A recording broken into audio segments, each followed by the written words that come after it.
Tasmania show. Tasmania show. Tasmania show. Tasmanian show. Tasmanian show. Tasmanian show. You already know what it is. Tasmania show. Yeah. Wagwan gang, back in this thing. And if you really gang, bang that like button. If you like the vibe, subscribe. If you don't have good energy, keep your ass inside. You're tuning into the Tasmania show with Taz Tikoon, brought to you by Tazzy's Baddies. Today, we're talking about Offset.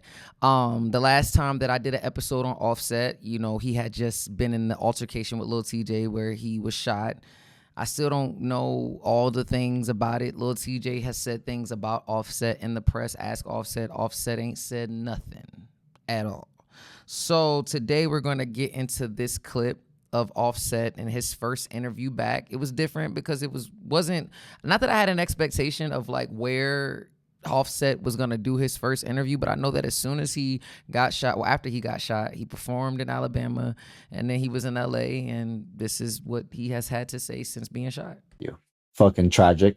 And all of a sudden, does your brain just go through checklists? Obviously, you're in pain shit, but number one, I need to get to the hospital. I need to get checked out. But it's like, I mean, I don't really know what to say. I don't even know how to ask you. Like, you got shot 6 days ago, and you're here in LA back on your grind. And in between that, you did a concert. So, you know, you gotta at least give me some insight into your mind. Gladiator mentality, man. You know, the show don't ever stop. At the end of the day, I was blessed enough to be able to still move. You know what I mean? So I'm still moving. I ain't really like, I didn't really have a checklist for it. I just felt like, okay, maybe I need to be ducked off a little bit more, locked in, working on my craft and figuring out what's my next move in the music. All the other shit was just like distractions and just getting in the way of just doing shit, being places, wrong place, wrong time. But we here, man. I'm pushing, man. At the end of the day, the grind don't stop, bro. I ain't want nobody to feel sorry for me or no shit like that. Like, people get shot every day, bro. Like, I'm blessed. I could keep pushing, so why would I just sit down? I gotta keep pushing, gotta keep going. I don't know if it's just because I don't know how to rest. I was just having this conversation. Like, I've never been shot, knock on wood. I don't plan on it. I just shoot basketball shots. That's it. Like, I'm out. I ain't in the streets. I ain't doing none of that. But not even to be funny. Like, we don't know how to rest. You know, I've talked to a few people about this. It's like, you think you need a reason to rest. I think if you get shot, like, I don't know what the recovery process is, but just being low, being out the way. You know what I'm saying? Just completely ducked off. Like, that's not, like, I personally, the resilience, the gladiator, I get it. You're strong. No one's going to look at you if you're weak, if you don't hop up on the stage, out the wheelchair. Now you're in an interview. I think it might have just been in his best interest when that happened. I can't tell people what to do to lay low, but you got your father of 5, you got kids, you got bills, you got different things going on. And if you want to be outside, cool. But I think that rest is essential regardless of the severity of him being shot. I think he got shot in the hip. He's okay. He's walking. It could have been far more worse. But I don't know. Like, I don't know who this interviewer is. Shout out to him and his platform, you know. But he gets into the interview and he starts to ask him more about just the functionality of his private parts, which I kind of thought was a little weird. Like, had that been any other, if that was it is what it is, it wouldn't happen. It'd have been Paul's century. But you asking somebody that just got shot, I don't even know if this person, I'm not saying that he doesn't care, but that's what you want to know. We're going to get into this clip about that part. Waking up every day and just being so grateful, you know, to have your arms and your legs and your limbs, your pee working, all the good stuff, right? Yeah. By the way, as soon as you got shot, you must have been like, check the pee working. No, I was straight on that. I just got hit in my hip. So shit, I was cool. Okay, so for the record, PP works. For the record. Thank God. That's very important. That's not an appropriate question. Like, thank God your PP works and we're grown. Like, PP? Seriously? I think that you even saying PP made it a little bit awkward. Like, why is you asking me that? Like, that pause. Like, nigga, what? Like, why do you want to know about, as a man, why do you want to know if that works? Why is that your concern?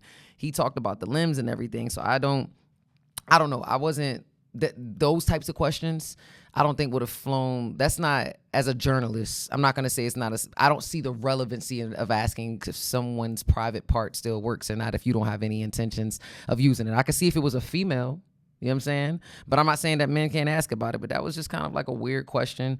Like I said, Offset, out of the Migos, when he stepped away, his relationship with Cardi, him, I really enjoyed when he was on that TV show, the fashion show called The Hype. You know, his Set It Off album, it was really dope because I know he talked about in the group how he felt like he couldn't really shine. The Set It Off album, you know, the Kiari album, like I think Offset, you know, is really really dope. The other things that have been coming out about him in the media, like people talking about his gambling, like the different feuds that they've had with different people. Like I said, sometimes where there's smoke there's fire, but he goes on in the interview just talking about like business and, you know, being inspired by Jay-Z. I'm hoping that Offset does have a change of heart, change of pace, or change of just trajectory in what he's doing, because going to the casino ain't it. But this is a clip of him talking about business.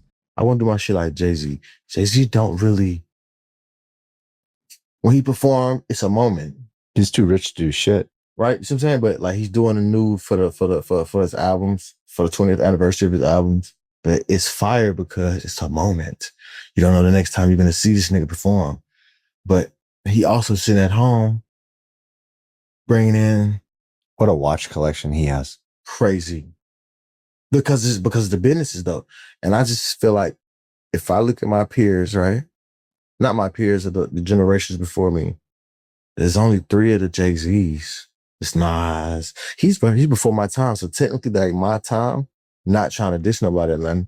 I just don't see the growth and development, the maturity in the bankroll, the maturity in the business steps. Like, cause I can't be the cool, swaggy nigga forever, bro. That's just the truth, right? I'm gonna be 45 one day. And I want to be, it's like the statistics of becoming the artist. When I was being an artist, I wanted to break the barrier in my family, become the breadwinner, becomes to do some shit that they didn't think I could do. You know what I'm saying? So with the business, I don't know what to say the aspirations I'm rocking with. The way that he's thinking. He said that when he turns 45, he ain't gonna be the cool swaggy nigga, whatever the case may be. Business, music, the well dries up. And I thought that from what I had saw from Offset that he was already diversifying his portfolio and the things that, you know, he's doing in business. Hearing him talk about Jay-Z and the trajectory of where Jay-Z is and, you know, with what is going on. I don't know, when I look at Offset, I don't necessarily look at him as a businessman, although he is handling his business. I know QC, he used to be signed to him. So since he's been independent and he got out of that deal, I don't know what his business looks like. But when it comes to music and fashion, I think definitely he's in that space. But he goes on a little bit more to talk about some of the business endeavors that he's hoping to pursue in the future and to hopefully stay out of trouble. shit like that. And then the thing is, I feel like in our culture, a lot of people come at us with say for instance, you would start a liquor brand, right? Instead of saying to me, yo, invest, you got 2 million. You think because I think I'm who I am, I don't want to do that, right? You'll come at me, not you specifically, but they'll come at me like, okay, well, it's a new liquor, started in 2026. We got 2 billion for you to be a brand ambassador and to post it and have it at your shows and have it at your, and then think about it. 7-9 years from now, I cannot imagine being attached to a company and then 9 years from now, the company's worth 7 billion and I let you pay me $2 million when I could have gave you $2 million and been a part of the 7 billion. I have something to say to you though. Yeah, his math and him investing and talking about liquor companies and equity and percentages and things like that. It sounds to me like maybe Offset realized that the fast upfront money that he may have acquired would have been better had he had taken the long money, the equity, you know, further down. And sometimes that's what happened. They talked about the dude Jason Weaver, I think that's his name. His mom turned down the money that he would have gotten for singing Lion King or Michael Jackson, whatever he's saying, and then ended up getting it later. It sounds like he's like trying to figure out different ways to invest, and whether, like, he referenced Jay-Z, he referenced 50 Cent. And these are the things that he's talking about, but he's not addressing, you know, he addressed being shot, but he's not responding to the Lil Tjay situation at all. Yeah, like, I don't know, for example, like somebody like Chamillionaire, right? Chamillionaire was somebody that got in the rap game, got out the rap game, you know what I'm saying, got into tech and Silicon Valley. Like, there's other ways of making your money multiply. Like, music isn't going to last forever. And I don't know if that's the awakening that he's like, hey, these wells are running dry. Like, you might not always get a book show. You might not, you know, all these different things. I don't know what his masters, his royalties, or whatever situation that he has when it comes to his music, but you definitely want to diversify yourself. This is why I call myself Taz Tikoon, because I'm a tycoon. I get this music money, this podcast money, this merch, you name it. We out here hustling. I'm not going to limit myself to just doing one thing. But y'all got to let me know what y'all think in the comments about Offset's first interview. Did y'all want to see him with the guy from Creators Inc.? Shout out to him and his platform.